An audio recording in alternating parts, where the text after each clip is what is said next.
Intermediary was another topic which was facing a lot of challenges in the recent past. Certainly it's going to solve problem for few. I feel it is going to create problems for few. So when you cannot identify who's intermediary and who's not on a very clear basis, that will obviously lead to the dispute on place of supply. Substantial disputes with regard to this intermediary place of supply will get settled. Hello and welcome to GST Dialogues.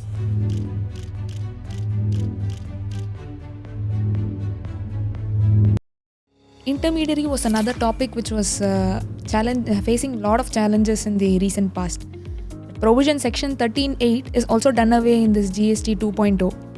So whether this will solve the earlier problem or how is it going to impact the future of the intermediaries who were earlier discharging tax? Okay, so your question is whether it's going to solve a problem. Certainly it's going to solve problem for few. I feel it is going to create problems for few.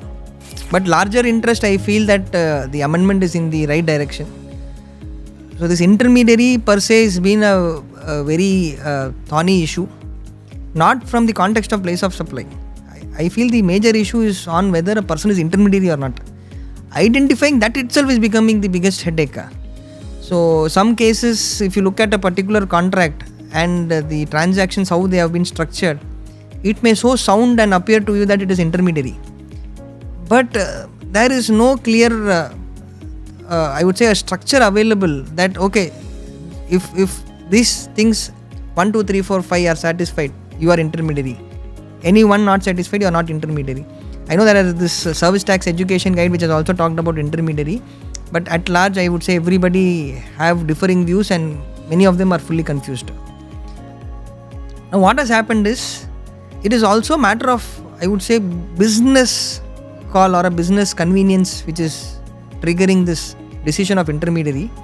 Because if I have an outward supply which is exempted, say I manufacture or I sell something which is exempted, and I have a dealer or a agency appointed outside India who is going to help me for marketing my products, selling my products, I will be giving him a commission.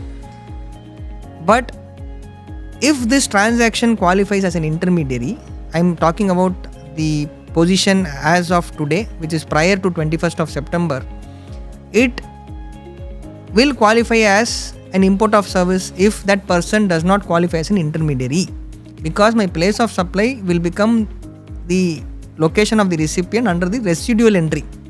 But if I am able to call him as an intermediary, his place of supply will be outside India, thereby I do not have to pay GST under RCM. Obvious answer, what the industry wants, I think does not require explanation. But legally, again the question is whether this person will fit into the intermediary shoes or not is something which was not clear. I think a few months back there was a decision of this Honorable Supreme Court in the case of SNQS, where they have looked at this entire concept of intermediary in the light of a transaction where there is a person in India, okay, who is providing a bucket of services, various type of services, where this foreign party, the foreign client of this Indian entity, wants this Indian entity to do a market survey, identify suppliers, evaluate suppliers, do the testing of the materials of the supplier, maybe a textile product, if I would say garment, a shirt.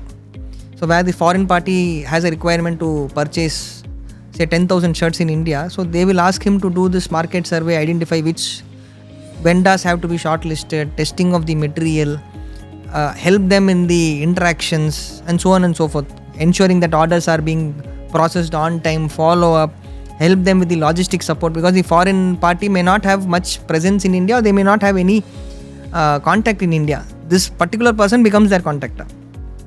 So here the case was the company in India, SNQS, wanted it to be an export of service.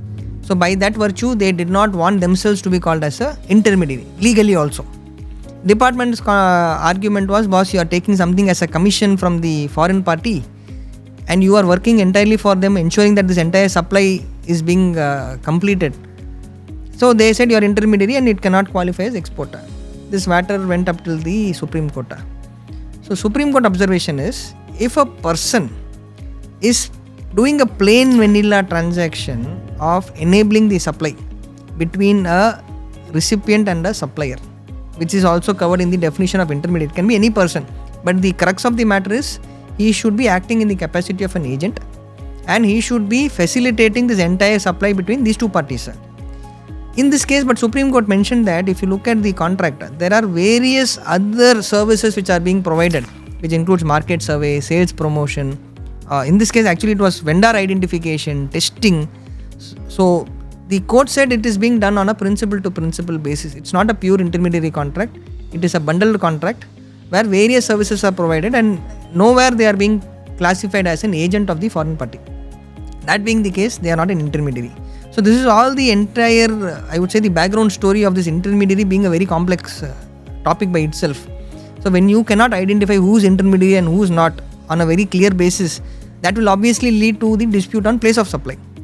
Now with this amendment, fortunately, which is going to come, but again we are not sure from which date, because this 22nd date is only for your rate changes. It should not so happen that this change also may take a year or two, because we have still having certain amendments of the budget 25 which is still not notified. So this should not take that route. Industry wants a clarity, tax payable, not payable. With this amendment of place of supply, I think the entire essence of intermediary will be done away with, because that was the only relevance of intermediary. So industry will have more clarity. Even if it's a cost, it is something which is known that okay, this is a cost which I have to bear. In the example which I initially told, credit is not available of input or service, not available, but I have to pay the tax.